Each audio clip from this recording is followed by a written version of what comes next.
जय हिंद साथियों।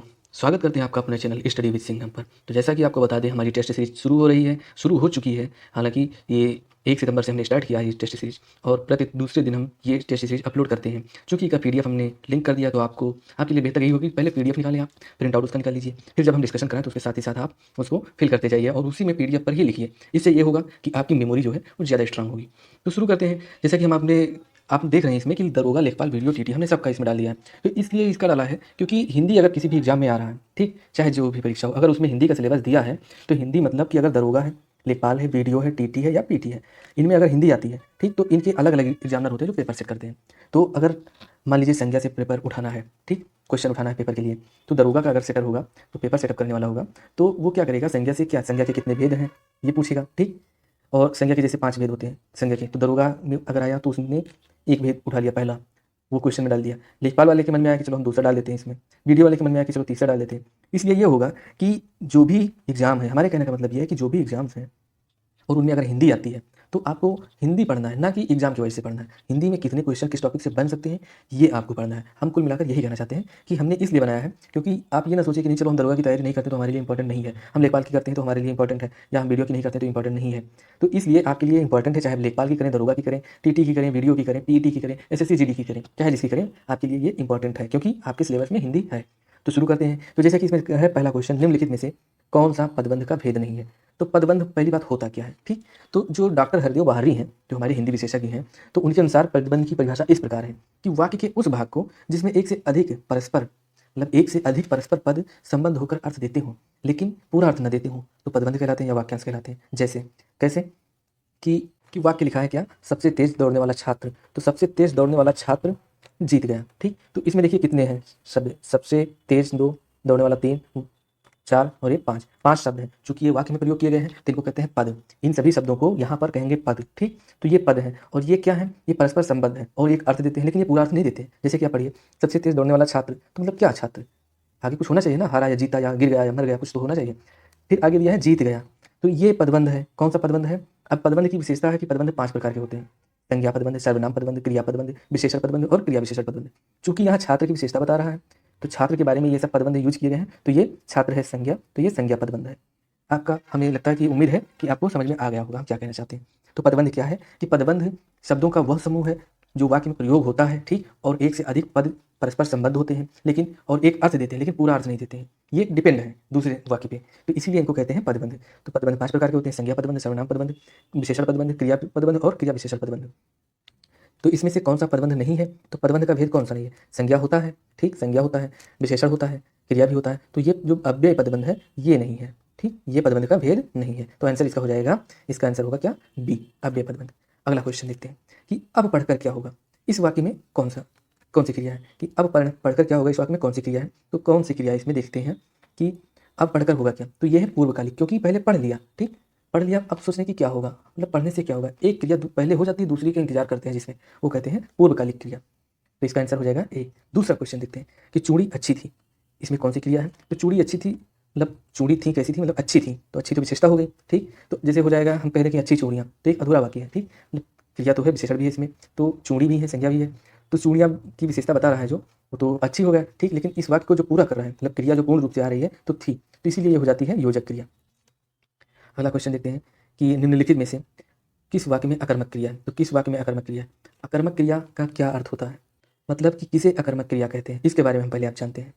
तो जिस वाक्य में, ठीक, जिस वाक्य की क्रिया को कर्म की आवश्यकता नहीं होती उसे अकर्मक क्रिया कहते हैं। तो जैसे इसमें कौन सी क्रिया है, ये देखो, करता है, पानी बरसने का काम कर रहा है, मतलब ये हो गया क्रिया, इसमें कर्म नहीं है, कर्म नहीं है, ठीक। मैं हूँ करता, ये पिसवाना क्रिया है, और कर्म क्या है, गेहूँ, गेहूँ को पिसवाता हूँ। श्याम करता है, ठीक, लिखना उसकी क्रिया है, और कर्म क्या है, निबंध। मोहन राम करता है, ठीक, रुलाना उसकी क्रिया है, मतलब क्या कर रहा है, रुला रहा है, और कर्म कौन सा है, मोहन, मोहन को।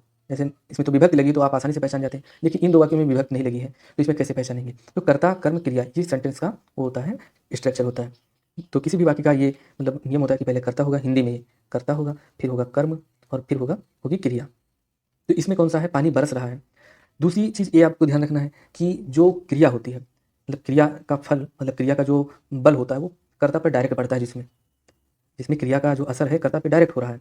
बरसना है, बरसना किस पे असर कर रहा है? पानी पे असर कर रहा है, मतलब बरस कौन रहा है? पानी बरस रहा है ना। मैं सो रहा हूँ, ठीक, तो सोने का काम कौन कर रहा है? मैं कर रहा हूँ, मतलब डायरेक्ट मुझ पे, मतलब कर्ता पे फर्क या असर आ रहा है। तो ऐसी क्रियाएं होती हैं आकर्मक क्रियाएं।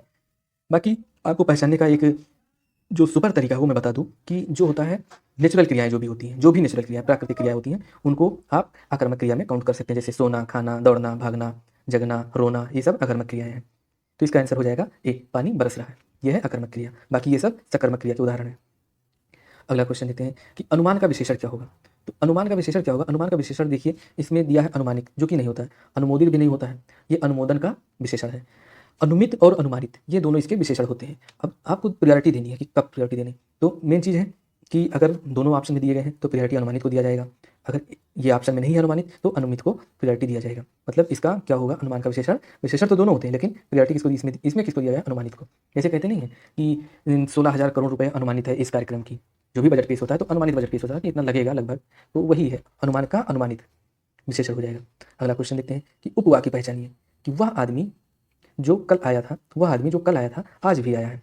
तो पहली चीज़, उपवाक्य क्या होता है ये भी समझना चाहिए आपको। तो क्या होता है उपवाक्य, इसके बारे में पहले जानेंगे। तो उस उपवाक्य किसे कहते हैं? तो उपवाक्य उसे कहते हैं कि जो क्या कहते हैं कि ऐसा पद समूह जिसका अपना अर्थ हो, ठीक, अपना अर्थ हो, जो एक वाक्य का भाग भी हो और जिसमें उद्देश्य और विधेय भी हो, उपवाक्य कहलाता है।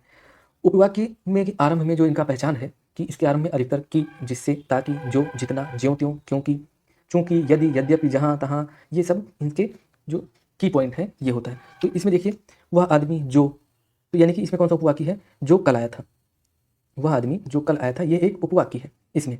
तो उपवाक्य पहचानिए कि वह आदमी जो कल आया था आज भी आया है, तो इसमें कौन सा उपवाक्य है? तो आदमी की विशेषता बता रहा है ना। तो उपवाक्य कितने प्रकार के होते हैं? तो उपवाक्य 3 प्रकार के होते हैं, संज्ञा उपवाक्य, विशेषण उपवाक्य और क्रिया विशेषण उपवाक्य। उपवाक्य के 3 प्रकार, संज्ञा, संज्ञा और विशेषण और क्रिया विशेषण, 3 उपवाक्य होते हैं। अब क्वेश्चन पूछा कि इसमें से, निम्नलिखित में से, वह आदमी जो कल आया था आज भी आया है, कौन सा उपवाक्य है? ऑप्शन दिया गया है संज्ञा, विशेषण, क्रिया विशेषण और क्रिया उपवाक्य। तो कौन कौन से विशेषण होते हैं? संज्ञा विशेषण होता है, विशेषण होता है और क्रिया विशेषण होता है। क्रिया तो होता ही नहीं है, ठीक, ये 3 उपवाक्य, चौथा होता नहीं है इसमें उपवाक्य। इसमें कौन सा आंसर होगा? तो इसमें आंसर होगा विशेषण उपवाक्य। क्यों? क्योंकि वह आदमी जो कल आया था, आदमी की विशेषता बता रहा है ना कि वो कल आया था, तो ये हो गया विशेषता। तो ये कौन सा होगा? विशेषण उपवाक्य। अगला क्वेश्चन देखते हैं कि जैसा काम वैसा दाम में किस व्याकरण कोटि का, मतलब ये वाक्य किस व्याकरण कोटि का है? जैसा काम वैसा दाम। तो ये जैसा और वैसा, काम की विशेषता क्या बता है कि काम जैसा होगा दाम आपको वैसा ही मिलेगा। मतलब काम अच्छा होगा तो दाम भी अच्छा मिलेगा, काम बुरा होगा तो दाम भी बुरा मिलेगा। तो मतलब काम की और दाम की दोनों की विशेषता बताई जा रही है, ठीक, मतलब एक दूसरे पर निर्भर है। तो विशेषता बताई जा रही है, तो इसलिए इसमें कौन सा, मतलब किस प्रकार का ये है, ये तो ये विशेषण है। जैसा और वैसा, ये चीज़ क्वेश्चन ये पूछ रहे हैं कि जैसा है और वैसा है, ये किस टाइप का विशेषण है, मतलब किस टाइप का व्याकरण में इसे क्या कहते हैं? जैसा और वैसा को तो विशेषण कहते हैं, विशेषी कहते हैं, सर्वनाम कहते हैं, अव्यय कहते हैं, तो इसे कहते हैं विशेषण। जैसी करनी वैसी भरनी, करनी कैसी, करनी अगर अच्छी होगी तो भरनी मतलब वैसे ही आपको, मतलब भुगतोगे, जैसा मतलब कर्म करोगे वैसा ही आपको मिलेगा। अगला क्वेश्चन देखते हैं कि खिड़की किस प्रकार का शब्द है? खिड़की किस प्रकार का शब्द है? ये तो आप जानते हैं, गाँव में अगर रहते हैं तो बिल्कुल जान जाते हैं कि खिड़की, खिड़की एक शब्द है, ये देशज शब्द है, गाँव देहात की बोलने वाली शब्द है। क्यों? क्योंकि जो उत्पत्ति की दृष्टि से है, ये शब्द के 4 भेद होते हैं। कौन कौन से? तत्सम, तत्सम होता है, ठीक, तद्भव होता है, तद्भव, और फिर देशज और विदेशज। इसके बारे में डिटेल हम किसी और वीडियो में पढ़ेंगे, लेकिन आपको ये बता दें कि जो ये 4 शब्द होते हैं, ठीक, इनमें से कौन सा तत्सम है, कौन सा तद्भव है, कौन सा देशज है, कौन सा विदेशज है, इसके बारे में एक शॉर्ट में बता देते हैं आपको कि वे शब्द, ठीक, जो संस्कृत भाषा से हिंदी में ज्यों के त्यों ग्रहण किए गए हैं उन्हें कहते हैं तत्सम, ठीक। वही शब्द जो संस्कृत से विकृत कर हिंदी में प्रयुक्त किए जाते हैं, मतलब संस्कृत से लिए गए और उन्हें थोड़ा उनका बिगड़ा हुआ रूप हिंदी में प्रयोग करते हैं, उन्हें कहते हैं तद्भव, ठीक। वह शब्द जिनकी व्युत्पत्ति का पता नहीं चलता, मतलब ये नहीं पता चलता कि कहाँ की ये उत्पन्न हुई है, मतलब कहाँ पैदा हुई है ये शब्द, लेकिन आवश्यकता अनुसार भाषा में प्रयुक्त होते हैं, ठीक, तो उन्हें कहते हैं देशज। और खिड़की, खिड़की का जैसे उत्पन्न का पता नहीं कहाँ का शब्द है, कब पैदा हुआ, कैसे हुआ, लेकिन आवश्यकता अनुसार जैसे दरवाजा है तो खिड़की, तो इसका आवश्यकता अनुसार हम प्रयोग करते रहते हैं, तो ये हुआ देशज शब्द। कुछ देशज शब्दों की हम परिभाषा बता देते हैं, कौन कौन से शब्द देशज शब्द होते हैं। तो अंडा हुआ, अंडा, तेंदुआ, चिड़िया, ठेठ, कटोरा, ठुमरी, खिड़की, जो कि क्वेश्चन में दिया गया है, जूता, पगड़ी, खिचड़ी, ये सब जितने भी आप गांव से रिलेटेड शब्द आप देख सकते हैं, खुरपी, हंसिया, ये सब क्या है? ये देशज शब्द है। अगला क्वेश्चन देखते हैं कि निम्नलिखित में से कौन सा अनुकरणात्मक शब्द है? अनुकरणात्मक शब्द ये किसका है? जैसे आपको हम बता दिया, अभी हमने पढ़ा देशज शब्दों के बारे में, तो देशज शब्दों के भी क्या कहते हैं, इनका भी वर्गीकरण किया गया। भोलानाथ तिवारी एक जो हिंदी व्याकरण है, जो मतलब हिंदी व्याकरण के ज्ञाता हैं, तो उन्होंने देशज शब्दों को 2 वर्गों में रखते हैं। एक अज्ञात व्युत्पत्तिक, मतलब अज्ञात व्युत्पत्तिक, जिनका उत्पन्न ज्ञात नहीं है उन्हें कहते हैं अज्ञात व्युत्पत्तिक, ठीक। दूसरा है अनुकरणात्मक। अनुकरणात्मक तो जो तत्सम तद्भव विदेशी नहीं है तथा अनुकरण के आधार पर बनाए गए हैं उन्हें कहते हैं अनुकरणात्मक, ठीक। इस वर्ग के अधिकांश शब्द ध्वन्यात्मक होते हैं, मतलब जो अनुकरणात्मक है इनमें अधिकांश शब्द होते हैं ध्वन्यात्मक होते हैं। कैसे कैसे अब देख लीजिए, कड़कड़, ठीक, कड़कड़ होते हैं, फड़फड़ होते हैं, फड़फड़ाना, गिड़गिड़ाना, तो ये सब क्या है, ये है अनुकरणात्मक शब्द। तो इसका आंसर क्या होगा, इसका आंसर होगा खड़खड़। खड़खड़ ये क्या कैसा शब्द है, अनुकरणात्मक। अगला क्वेश्चन देखते हैं कि निम्नलिखित में से तद्भव शब्द का चयन कीजिए। तद्भव शब्द कौन कौन से हैं इसमें, तो हस्त है। हस्त क्या है, हस्त है तत्सम। हस्त का क्या होगा, तत्सम हस्त है, और इसका तद्भव क्या होगा, इसका होगा हाथ। हस्ती क्या क्या होगा, इसका होगा हाथी। हींग, हींग है तद्भव शब्द, ये है तद्भव शब्द, और इसका जो तत्सम होता है क्या होता है, हिंगो। हिंगो इसका होता है तत्सम। और हीरक, हीरक तो आप जानते ही हैं कि हीरक कौन सा शब्द है, हीरक है तद्भव शब्द, तत्सम शब्द है, और इसका होता है तद्भव क्या, हीरा। तो दिए गए क्वेश्चन में से, ऑप्शन में से कि कौन सा इसका अर्थ होगा, मतलब तद्भव शब्द कौन सा होगा, हींग, और इसका तत्सम क्या होता है, इसका होता है हिंग। चूंकि ऑप्शन जो दिए रहते हैं सोचते हैं उसका डिस्कशन करते हैं, इसी में थोड़ा टाइम लगता है, लेकिन आप ये चीज़ मानिए कि एक चीज़ से आपको 4 चीज़ें क्लियर हो रही हैं। टाइम नहीं लगेगा तो आप पढ़ेंगे कैसे, अगर पढ़ने में भी टाइम आप नहीं दे पा रहे हैं तो फिर कोई और काम कीजिए। अगला क्वेश्चन, क्वेश्चन नंबर 11 कि क्वेश्चन ये है कि निम्नलिखित में से कौन सा शब्द तद्भव है। तद्भव शब्द पहले भी तद्भव पूछा था, इसमें भी तद्भव पूछा है, तो अमीय, अमीय ये तद्भव शब्द है। इसका तत्सम क्या होता है, इसका होता है अमृत। जो नहीं जानते हैं पहली बार सुनेंगे वो चौंक गए होंगे कि अमृत का तद्भव भी होता है, मतलब गांव में इसको कहते हैं अमीय, हम लोग अमृत ही कहते हैं, लेकिन अब थोड़ा जैसे इससे पहले जो लोग थे वो अमीय कहते थे। उलूक, उलूक तत्सम है, और इसका तद्भव क्या होगा, इसका होता है उल्लू। इष्टिका भी तत्सम है, और इसका अगर हम बता देंगे, जब तद्भव बताएंगे तो आप चौंक जाएंगे। तो इसका तद्भव क्या होता है, इसका होता है ईंट। और अगला ऑप्शन इसका जो दिया था कुपुत्र, कुपुत्र ये भी तत्सम है, ये भी तत्सम है, और इसका तद्भव क्या होता है, कपूत। कहते हैं पूत हो कि कपूत हो, तो ये है कपूत। अगला क्वेश्चन की मच्छिका किसका तत्सम है, मच्छिका किसका तत्सम है, तो मक्षिका तत्सम है किसका, मछली, मक्खी, मच्छर और मिट्टी, तो ये किसका है, मक्खी का। मछली का मत्स्य होता है, मिट्टी का होता है मृत्तिका, और मच्छर का क्या होता है, मत्सर। अगला क्वेश्चन देखते हैं कि विचार में एक प्रत्यय लगाने से बना शब्द कौन सा है। तो देखिए एक प्रत्यय जब लगता है तो इसमें आदि वृद्धि हो जाती है, कोई भी शब्द है, जैसे है विचार शब्द है, ठीक, विचार, विचार शब्द है, इसमें जब एक प्रत्यय लगेगा तो इसमें आदि वृद्धि हो जाएगी, मतलब जो ई है यहाँ पे जो इसकी मात्रा होगी शुरुआत में ई हो या बड़ी ई हो, ठीक, ये किस में बदलेगा, ये आई में बदल जाएगा। तो विचार पे मात्रा किसकी लग जाएगी, वय, ठीक, फिर चार, रा, और यहाँ पे जैसे योग होगा रा पे छोटी की मात्रा आ जाएगी तो ये हो जाएगा रिक। तो इसका सही शब्द कौन सा होगा, वैचारिक। एक प्रत्यय से लगा शब्द बना शब्द कौन सा है, वैचारिक। वैया में, मतलब वैया प्रत्यय लगाने से बना शब्द कौन सा है, वैया शब्द लगाने से बना है खवैया। जब खा धातु में वैया शब्द लगाते हैं, मतलब खाना में जब वैया शब्द प्रत्यय लगाते हैं तो ये बन जाता है खवैया। खवैया, खवैया मतलब खाने वाला। अगला देखते हैं क्वेश्चन, मिठास शब्द में लगा प्रत्यय कौन सा है। तो मिठास प्रत्यय और उपसर्ग आप जान लीजिए। प्रत्यय जो है ये शब्दों के, जैसे कोई भी शब्द है, ठीक, ये शब्द है, और इसके जब लास्ट में लगता है, जुड़ता है, तो यहाँ पे जुड़ता है प्रत्यय। उपसर्ग और प्रत्यय का हमने वीडियो डाल दिया है, जो सबसे पहले वीडियो हमने उपसर्ग का ही बनाया था, और उसके व्यूज सबसे ज़्यादा व्यूज गए थे, और ये 2-3 महीने पहले का वीडियो है, आप देख लीजिए, वो वीडियो बहुत ही अच्छा है। और यहाँ हम बता रहे हैं फिर से आपको कि शब्द की जो लास्ट में लगता है उसे कहते हैं प्रत्यय, जो पहले लगता है उसे कहते हैं उपसर्ग। उपसर्ग बीच में क्या होता है, बीच में होता है मूल शब्द, मूल शब्द, ठीक। तो इसमें कौन सा शब्द है, मिठास। मिठास में पीछे क्या लगा है, तो मिठास में जो मूल शब्द है वो है मिठ, ठीक। मिठ में जब लगता है आस तो ये बन जाता है मिठास, तो इसमें कौन सा आंसर होगा, आस। अगला क्वेश्चन कि परा उपसर्ग किस अर्थ के रूप में लिया जाता है। ये क्वेश्चन दूसरे टाइम में लिखा था लेकिन मैंने इसे बदल दिया। क्वेश्चन ये था कि परा का अर्थ क्या है। देखिए परा एक उपसर्ग है, ठीक, और उपसर्ग का कोई अर्थ नहीं होता, उपसर्ग का अर्थ नहीं होता है, सही सुन रहे हैं आप, क्योंकि जो उपसर्ग होते हैं, उपसर्ग और प्रत्यय, ये दोनों क्या होते हैं, शब्दांश होते हैं, शब्दांश। और शब्दांश मतलब कि शब्दों के अंश। फिर से आप देखिए कि शब्दांश मतलब शब्दों के टुकड़े, शब्दों के टुकड़े। और हिंदी व्याकरण में कहा गया है शब्दों के टुकड़े, हिंदी व्याकरण में कहा गया है कि जो अर्थ की दृष्टि से सबसे छोटी इकाई क्या होती है, मतलब हिंदी में क्या है ऐसा जिसका अर्थ होता है वो सबसे छोटे लेवल पे क्या है, तो होता है शब्द। मतलब शब्द से नीचे अगर है शब्दांश है या वर्ण है, इनका कोई अर्थ नहीं है, ये अपना कोई अर्थ नहीं देते हैं। कोई अर्थ कौन देता है, सबसे छोटा यूनिट कौन सा, इकाई कौन सा है, शब्द। तो शब्द से जब छोटा है, और तो जब छोटा है तो इसका कोई अर्थ ही नहीं होगा, तो उपसर्ग का कैसे अर्थ होगा, क्योंकि उपसर्ग तो शब्दांश है। तो इसीलिए हमने इसमें प्रश्न को चेंज किया, हमने कहा, लिखा इसमें कि उपसर्ग का मतलब किस अर्थ के रूप में लिया जाता है। उपसर्ग या प्रत्यय किसी शब्द का अर्थ नहीं बताते, उनके अर्थ में चमत्कार उत्पन्न कर देते हैं। मतलब उनका अर्थ ज्यों का त्यों नहीं रहता, उसमें उसमें प्रभाव ला देते हैं। उसका अर्थ अगर सही है, सीधा है तो उल्टा कर देंगे, या फिर उसको और चमत्कृत कर देंगे, मतलब और प्रभावशाली बना देंगे। तो परा उपसर्ग का प्रयोग होता है हमेशा उल्टा है। जैसे कहते हैं कि जय, मतलब हमारी जीत हुई। फिर इसका जब इसमें लगा देंगे उपसर्ग परा, तो उपसर्ग लगेगा आगे, तो यहाँ पे परा अगर जोड़ दिए तो ये शब्द बन गया क्या, पराजय। तो हमारी जीत नहीं, हमारी क्या हो गई, हार। जय का उल्टा हार। तो उपसर्ग का प्रयोग किसके अर्थ के रूप में लिया जाता है, उल्टा अर्थ देने के रूप में लिया जाता है उपसर्ग का प्रयोग। बहुत ज़्यादा समझा दिए, अभी आप समझ नहीं पाए होंगे तो समझ लेना, दिक्कत कहीं और है। अगला क्वेश्चन कि प्रति उत्पन्न मति का अर्थ क्या है। प्रति उत्पन्न मति, तो ये वन वर्ड सब्स्टिट्यूशन, मतलब अनेक वाक्यों के लिए एक शब्द का ये क्वेश्चन है। तो इसके लिए ऑप्शन आप देखेंगे तो आपको लगेगा कि अरे ये तो सारे ऑप्शन एक ही जैसे हैं। क्यों? क्योंकि इसमें देखा उत्तर न देने की क्षमता। तो उत्तर न देने की क्षमता क्या होता है, ये तो इसका अर्थ होता नहीं है जो फिर से उत्पन्न हुआ। ये भी आपको सही लगता हो कि प्रति उत्पन्न मतलब उत्पन्न हुआ, वो मार देंगे। जबकि हम आपको इन सब के बारे में कोई डिस्कस नहीं करेंगे, इसका हम बता देंगे कि इसका आंसर क्या होगा। तो इसका आंसर होगा ये, जो तत्काल सोचकर उत्तर दे रहे। जैसे कि प्रति उत्पन्न मति का उदाहरण आपको हम बता दें कौन सा, बीरबल को याद कर लीजिए। जब भी प्रत्युत्पन्न मत का अगर आए कि इसका उदाहरण क्या होगा, इसका अर्थ क्या होगा, तो बीरबल को याद कीजिए और आंसर मार दीजिए। क्योंकि अकबर अगर बीरबल से कोई भी सवाल करते थे तो बीरबल छड़ाक से बिना सोचे समझे, मतलब इतना सोचने, जितना हम लोग सोचने में टाइम देते हैं उससे पहले ही बीरबल जवाब दे देते थे। तो जो तत्काल सोच कर जवाब देते थे तो उसे कहते हैं प्रत्युत्पन्न मत। अगला क्वेश्चन कि काव्योर्म का संधि विच्छेद क्या है। तो देखिए जैसे काव्योर्म है, ये संधि का क्वेश्चन आ गया। इसको आप बहुत लोग कह रहे थे कि संधि के क्वेश्चन डालिए, तो हमने इसमें 2-3 क्वेश्चन संधि विच्छेद के डाले हैं और थोड़ा टफ लेवल के डाले हैं। अब आपको इसमें ऑप्शन देखकर लग रहा होगा कि इसमें तो सभी है। काव्य धन ऊर्मी, यहाँ से बन जाएगा काव्य ऊर्मी। काव्य धन ऊर्मी, ये भी बन जाएगा। कवि धन ऊर्मी, इससे भी किसी लोगों को लग रहा होगा कि बन जाएगा। और काधन व्योर्मी।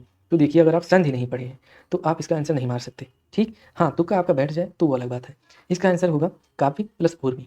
संधि का एक नियम ए भी है। ठीक, संधि विच्छेद अगर आप करते हैं तो एक ऐसा नियम आप अपना लीजिए कि जब दो पार्ट करें, आपका दो पार्ट जब करें शब्दों का, दोनों का अर्थ होना चाहिए। अब इसमें देख लीजिए, काव्य है, ठीक, काव्य का अर्थ तो है, चलो ठीक है। ओर्मी कौन सा शब्द है, हिंदी व्याकरण में ओर्मी शब्द का नामक कोई शब्द नहीं है, इसका कोई अर्थ नहीं है। इसका देखिए जो कवि है, कवि चलो ठीक है, उर्मी ठीक है। तो जब दोनों का चलो मिल जाता है, ये अपवाद स्वरूप मिल गया है ऑप्शन में, दोनों का चलो मिल जाता है, तो इसको हम संधि विच्छेद करके देख लेते हैं कि ये इसका बनेगा क्या। तो कवि प्लस उर्मी, कवि और उर्मी। तो यहाँ पे देखिए स्वर कौन सा है, वहाँ पे है स्वर ई। चूंकि रेड कलर से लिखा है इसीलिए दिखाई नहीं दे रहा है, इसका हम चेंज करते हैं। तो यहाँ पे है, हाँ, क्या हम लिखे थे, काव्य उर्मी लिखे थे, काव्य उर्मी। तो ये है कवि प्लस उर्मी अगर लिखे थे, तो चलो बनाते हैं इसे शब्द। तो यहाँ पे क्या है, यहाँ पे स्वर है ई, और यहाँ पे क्या है, यहाँ पे है उ। तो ई और उ जब मिलकर बनता है तो आप पढ़े होंगे इको यड़ची, मतलब यड़ संधि का उदाहरण, ये बन जाता है या बन जाएगा, मतलब ई बदल जाएगा या में, और जो यहाँ पे स्वर होगा उसकी चढ़ जाएगी मात्रा। तो यहाँ पे उ है, इसकी मात्रा हो जाएगी यू। ठीक, यू हो गया। अब ये बनेगा क्या, देखते जाइए आप। यहाँ से आ गया यू, मतलब यहाँ बीच में हो जाएगा यू। ठीक, ये मात्रा समाप्त हो जाएगी और ये ई की मात्रा समाप्त हो जाएगी। शब्द क्या बनेगा, क व्युर्मी, क व्युर्मी। तो ये शब्द तो हमसे पूछा नहीं है, हमसे पूछा है काव्योर्मी। तो इसका आंसर क्या होगा, काव्य प्लस उर्मी। इसमें कौन सी संधि है, इसमें गुण संधि है। कैसे, इसको हम तोड़ते हैं, काव्य प्लस उर्मी। तो इतना तो आप जानते होंगे ना कि कोई भी अगर शब्द पूरा यहाँ पर हलंत नहीं लगा है, यानी कि वो शब्द पूरा है, इसमें कोई ना कोई स्वर है। अगर यहाँ पे एक मात्रा और होती तो यहाँ पे कौन सा होता, दीर्घ आ। ठीक, दीर्घ आ है नहीं, एक मात्रा है नहीं, तो यहाँ पे क्या है, ह्रस्व आ। यहाँ पे ह्रस्व आ, यहाँ पे उ। ठीक, तो दोनों मिलकर क्या बनते हैं, इनका जब योग होता है तो ये बन जाते हैं ओ। ठीक, यहाँ से ओ बन गया। इधर क्या है, इधर है का और प्लस वाह कैसा है, आधा है। ठीक, वाह है आधा, और इसके बाद क्या है, या भी आधा हो गया। फिर ओ है और इधर है रिमी। तो ये शब्द क्या बन गया, ये टोटल जोड़ने पर बन जाएगा काव्य और। इसको आप रफ पे ट्राई करिएगा, इसमें थोड़ा क्लियर नहीं आप समझ पाए होंगे, लेकिन जो भी हमने पैटर्न बताया होता यही है। तो इसका काव्य का संधि विच्छेद क्या होगा, तो एक नज़र में आप क्या मारेंगे इसको, तो इसको मारेंगे आप काव्य प्लस उर्मी, ये इसका हो जाएगा आंसर। अगला क्वेश्चन देखते हैं, महोष्ण संधि का विच्छेद क्या है। महोष्ण संधि का विच्छेद क्या है, तो इसका विच्छेद हम आपको बता दें। इसका विच्छेद तो पहली बार होता है क्या, महाधन उष्ण, महाधन उष्ण इसका हो जाएगा विच्छेद। ठीक, कैसे, महा प्लस उष्ण, उष्ण मतलब गर्मी होती है, जानती हैं आप। ठीक, उष्ण मतलब गर्मी होती है, महा मतलब महान, मतलब जो ज़्यादा जब गर्मी रहती है तो कहते हैं महोष्ण। तो यहाँ पे है किसकी मात्रा है, आ की मात्रा, और यहाँ पे है उ। तो आ, छोटा आ, संधि का नियम है कि छोटा आ या आ के बाद उ या उ हो तो ये किस में बदलता है, तो ये बदलता है ओ में, और यही कहता है गुण संधि का नियम। ठीक, तो ये कैसे ओ की मात्रा लग जाएगी, तो ये हो जाएगा महा, हा पे हट जाएगा मात्रा। ठीक, जब ओ की मात्रा आ गए तो शब्द है महा प्लस आ था, अब वो हो गया ओ, और यहाँ उष्ण था, उ मिलके ओ बन गया है, तो यहाँ बना षण रह गया। तो ये मात्रा आ जाएगी इस पे, तो ये बन जाएगा महोष्ण। मोहन शब्द बन जाएगा। आप टेंशन न लीजिए, हिंदी की क्लास हम व्हाइट बोर्ड पे लाएंगे, स्वयं आके हम हिंदी का संधि ऐसा आपको पढ़ा देंगे, कभी नहीं बोलेंगे। हाँ, बस हम इस इंतजार में हैं कि हमारे सब्सक्राइबर थोड़ा बढ़े, वीडियो वॉचिंग जो है वो आपकी बढ़ती रहे, और ये जो टेस्ट की प्रक्रिया है हम पूरा 20 टेस्ट जो हमने लिया है वादा वो पूरा करा दें। उसके बाद हम हिंदी आपको पढ़ाएंगे आराम से, ऐसा पढ़ाएंगे हिंदी संधि आपने पढ़ी नहीं होगी और कभी भूल नहीं पाएंगे, इसकी मैं गारंटी लेता हूँ। तो इसका आंसर क्या हो जाएगा? इसका आंसर हो जाएगा महाधन ओषण। कौन सी संधि इसमें? तो संधि पूछ लिए तो गुण संधि है, गुण संधि। अगला क्वेश्चन देखते हैं कि आलोक का विलोम क्या है। तो आलोक का विलोम क्या है? आलोक का विलोम इसमें ऑप्शन क्या दिया है? अद्भुत, अज्ञात, अंधकार, रात्रि। ठीक, अब आपको हम बात पते की बताएं, ऑप्शन के अनुसार भी आंसर होता है। चूंकि यहाँ पे ऑप्शन सटीक ऑप्शन दिया नहीं है तो यहाँ पे आंसर होगा क्या? अंधकार। लेकिन आपको हम बता दें कि आलोक का जो एग्जैक्ट विलोम होता है वो क्या होता है? तिमिर। तिमिर, तिमिर का अर्थ होता है अंधेरा। ठीक, अंधेरा। और आलोक का अर्थ होता है, इसका होता है सुबह या प्रकाश। हाँ, इसका अर्थ होता है प्रकाश, सॉरी प्रकाश। तो आलोक का अर्थ होता है प्रकाश, तिमिर का होता है अंधेरा। तो एग्जैक्ट इसका अर्थ है तिमिर, लेकिन तिमिर ऑप्शन में है नहीं, तो जैसे अंधकार इसका अर्थ होता ही है अंधेरा अंधकार, तो यहाँ पे इसका अर्थ हम ले लेंगे अंधकार। तो ये हो जाएगा आंसर हमारा सी। अगला क्वेश्चन देखते हैं, मौन। मौन का विलोम शब्द कौन सा है?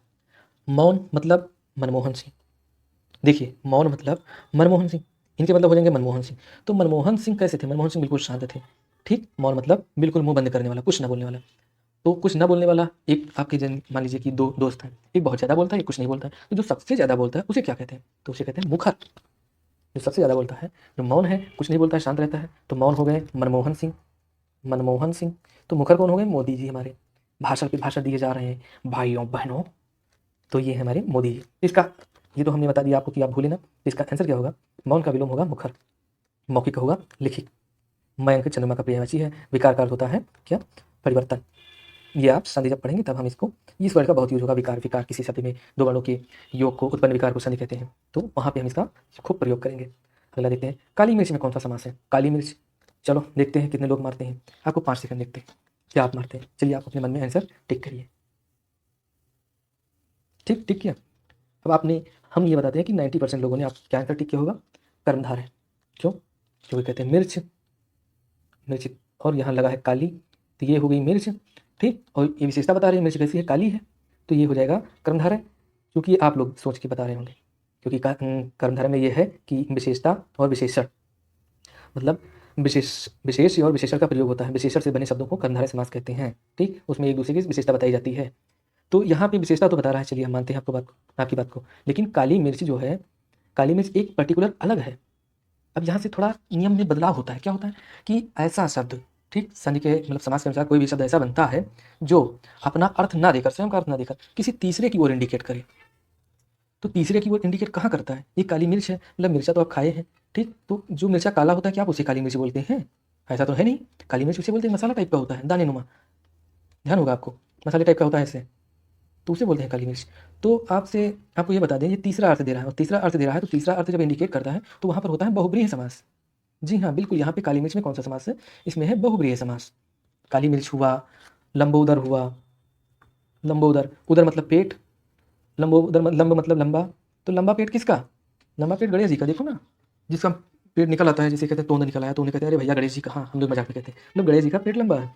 तो पेट लंबा, लंबा तो वैसे सबको है, लेकिन सबसे ज़्यादा लंबा किसका है? किसको इंडिकेट करता है? गणेश जी को। तो गणेश जी कहाँ, लंबोदर किसका हुआ? तो ये हुआ बहुब्रीहि समास का उदाहरण। उम्मीद करता हूँ आप समझ गए होंगे। अगला क्वेश्चन, देशांतर। देशांतर में कौन सा समास है? तो देशांतर, देशांतर शब्द क्या है? देशांतर शब्द है, देशांतर शब्द का शब्द विग्रह करें तो देश प्लस अंतर मिलकर बना देशांतर। अंतर मतलब जानते हैं भिन्नता पाई जाती है, देश, देशों के मध्य में अंतर, तो उसे कहते हैं देशांतर। तो देशांतर रेखाएं जो होती हैं आप जानते ही हैं, देशांतर रेखाएं होती हैं, ये वाली देशांतर रेखाएं हैं जो हमारे पृथ्वी पर है। ठीक, तो सबका देशांतर अलग अलग है, भारत का देशांतर अलग है, इतने देशांतर से इतने देशांतर के बीच में। तो देशांतर देशों में अंतर, इसका अर्थ हुआ देशों में अंतर या देशों के मध्य में अंतर। तो इसमें कौन सा समास होगा? इसमें होगा तत्पुरुष समास। क्या? तत्पुरुष समास। क्यों? क्योंकि द्वंद्व नहीं होगा, द्वंद्व में दोनों पद प्रधान होते हैं। ठीक, बहुब्री में दोनों पद अप्रधान होते हैं, द्विगु में संख्यावाचक होता है, बचा कौन सा? तत्पुरुष। तो आप ऑप्शन से तो ऐसे ही मार्क्स कर सकते थे, लेकिन तत्पुरुष समास में विभक्तियों का योग होता है, मतलब समास का जब समास विग्रह करेंगे तो विग्रह जो आएगा वो विभक्ति में बदल जाएगा। देश में अंतर, देश में अंतर या देशों में अंतर। ठीक, देशों में अंतर, तो यहाँ विभक्ति क्या है? में किसका विभक्ति है? अधिकरण विभक्ति, तो अधिकरण तत्पुरुष हुआ इसमें, इसलिए इसका आंसर हो जाएगा सी। अगला क्वेश्चन देखते हैं कि जहाँ बिना कारण के, जहाँ बिना कारण के कार्य का होना पाया जाए वहाँ कौन सा अलंकार, तो वहाँ है विभावना अलंकार। बाकी अलंकार के लिए हम एक अलग वीडियो लेंगे जिसमें अलंकार के बारे में पूरा डिटेल से पढ़ेंगे और ये आपके एग्जाम से पहले ही लेंगे। ठीक, जैसे कि अन्योक्ति है। अन्योक्ति मतलब आप कोई बात कहना चाहते हैं और आप खुद ना कहकर इशारे इशारे में वो बात उसको कह देते हैं। ठीक, इशारे इशारे में उसको कह देते हैं। जैसे कि आप किसी की बुराई कर रहे हैं और वो आपके सामने बैठा है। ठीक, आप 3 लोग हैं, तीसरे की बुराई कर रहे हैं और आप दूसरे से कर रहे हैं। ठीक, तो उससे कह रहे हैं अरे हम जानते हैं भैया। तो जब जानते हैं कि हमारे साथ हमने उनसे बोला कि हम जानते हैं भैया कौन कौन से हमारे साथ हैं, हमारे साथ कैसा किए। अब वो तीसरे को चुभी बात क्योंकि उसने किया है ऐसा, तो आप क्या कहेंगे, अरे कनवा हुई है तो कौन सी जईबाई करी। तो आप जब ऐसा कहेंगे तो इशारे में आप कहेंगे इनसे, समझ जाएगा वो। तो जब अपनी बात इनसे डायरेक्ट ना, जिससे कहना उसको डायरेक्ट ना कहकर किसी और से जब कहलवाते हैं तो वहाँ पर होता है अन्योक्ति। अन्य मतलब दूसरा, उक्ति मतलब बात या कहा हुआ कही हुई चीजें, तो दूसरों के द्वारा कही हुई चीजें किसी तीसरे के पास पहुंचाते हैं तो वहाँ पर होता है अन्योक्त अलंकार। अर्थ के आधार पर वाक्य के कितने भेद होते हैं, तो अर्थ के आधार पर वाक्य के भेद होते हैं 8। कितने भेद होते हैं, 8 भेद होते हैं। अगला क्वेश्चन, इसको आपको रट्टा मारना ही है, बाकी भेद क्या है 8 वो आप पढ़ लीजिएगा। और वैसे वो कम आते हैं, ये पूछ लेते हैं अर्थ के आधार पर, संरचना के आधार पर, तो ये सब आपको इसी क्वेश्चन में बुकलेट में मिल जाएगा जो प्रैक्टिस आप दे रहे हैं। अगला क्वेश्चन देते हैं कि क्षत्रिय वाला क्ष किसके वर्ण के योग से मिलकर बना है। ये आप अगर ध्यान दिए होंगे तो हमेशा देखे होंगे कि हम योगी जी के अगर हम देखते हैं कि उनका अगर हम सुनते हैं कोई भाषण सुनते हैं तो कहते हैं हमारे प्रदेश की सुरक्षा, तो सुरक्षा नहीं कहते हैं, सुरक्षा कहते हैं। क्यों, क्योंकि वो परिष्कृत हिंदी बोलते हैं, शुद्ध हिंदी बोलते हैं। वो जानते हैं कि ये जो क्ष वर्ण है इसका ये कैसे बना है, तो ये बना है का, आधा का, और ये मूर्धन्य शकार से बना है। और इसमें जब आ जोड़ देते हैं, निकाल लेते हैं वहाँ पर, इसके नीचे हलंत लगा देते हैं, तो इसीलिए देखो सुरक्षा। अब आपको हम लिखकर बताते हैं कि कैसे बोलते हैं योगी जी। वो कहें सु, फिर र, फिर एक होता है यहाँ पे अगर शा लिखना है तो उसको हम क्या लिखेंगे, क और शा। तो क्या बोलते हैं सुरक्षा, तो वो बोलते हैं वो 100% सही है। हाँ, इसका ये रूप है, रूप क्या है, क्षा, क्षत्रिय वाला क्षा। तो इसका किस वर्ड के योग से बना है, ये बना है का और क्षा से। अगला देखते हैं क्वेश्चन कि जिस शब्द के अंत में आ आता है, मतलब हर्ष आता है, छोटा आ आता है, उन्हें क्या कहते हैं, तो उन्हें कहते हैं अकारांत। देखो हिंदी वर्णमाला में जो भी, आप ध्यान से मतलब सुनिएगा कि हिंदी वर्णमाला में जो भी वर्ण है, वर्णमाला में जो भी वर्ण है उनको बोलने के लिए हम क्या प्रयोग करते हैं, कार। जैसे अकार, उकार, इकार, उकार, ओंकार, ककार, सकार, टकार, ठकार, डकार, तो ये सब कार, मतलब उनको हम कैसे बोल देंगे, जैसे उनमें अगर हम स्वर नहीं प्रयोग कर रहे हैं और लिखा है का, ठीक, स्वर नहीं प्रयोग करें तो इनको हम प्रयोग करने के लिए बोलते हैं पूरा ककार। तो कार यहाँ से हो गया, कार का अंत, कार अंत है, कारांत मतलब कार का अंत, तो किस कार का अंत, आ, आकार का अंत। अगर आ से होता है तो आकारांत कहते हैं उसे। अगर बड़ा आ का मतलब दीर्घ का अंत है तो आकारांत कहते हैं। अब ये कहाँ आते हैं, जैसे हमने कहा राम, राम कहा तो राम में है आकारांत, क्या है आकारांत। और अगर हमने कहा रामा या हमने कहा सीता, तो देखो यहाँ पे आ रहा है, दीर्घ आ रहा है, ठीक, और यहाँ पे भी दीर्घ आ रहा है, तो ये दोनों हुए आकारांत। ठीक, अगर हमने कहा भिक्षु, भिक्षु, तो यहाँ क्या है ऊ है, तो ये कौन सा हुआ, ये हुआ उकारांत। अगर हमने कहा क्या, हमने कहा कि नीति, नीति, तो यहाँ अंत किसका हो रहा है, अंत हो रहा है ई से, तो ये क्या हो गया इकारांत। अगर हमने कहा इमली, अब आप समझ गए होंगे कि क्या, अगर जो भी स्वर होगा लास्ट में तो उन्हें कहेंगे अकारांत, उकारांत, इकारांत, मतलब उन स्वरों के नाम पे कारांत नाम रख देते हैं। ठीक, अगला क्वेश्चन, इच्छा ध्वनियों का उच्चारण स्थान क्या होता है, इच्छा ध्वनियों का उच्चारण स्थान होता है तालव्य। कैसे, जो भी 4 वर्ग हैं 5 वर्ग हैं, कौन कौन कौन से, का वर्ग, चा वर्ग, टा वर्ग, ता वर्ग, पा वर्ग, ये 5 वर्ग हैं। ठीक, तो का वर्ग क्या है, कंठ वर्ग, कंठ से बोला जाता है, उच्चारण स्थान इसका क्या है कंठ। चा वर्ग का है तालव्य। ठीक, टा वर्ग का क्या है मूर्धन्य, टा ठा डा ढा ढा अड़ा, ये मूर्धन्य है। ता वर्ग का क्या है दंत है, ता वर्ग क्या है दंती। पा वर्ग क्या है ओष्ठ। अगर ओठों को आप ना, अगर ओठों को आप टच ना होने दीजिए और फिर बोलिए पा, कैसे बोलेंगे, कहेंगे आ, पा बोल ही नहीं पाएंगे, तो ये ओष्ठ होता है। ओठों के द्वारा बोला जाता है पावर के सभी वर्णों को, तावर के सभी वर्णों को दंत के मतलब दांतों के द्वारा बोला जाता है। मतलब क्या कि इनको बोलने के लिए दांतों में जुबान का लगना आवश्यक है।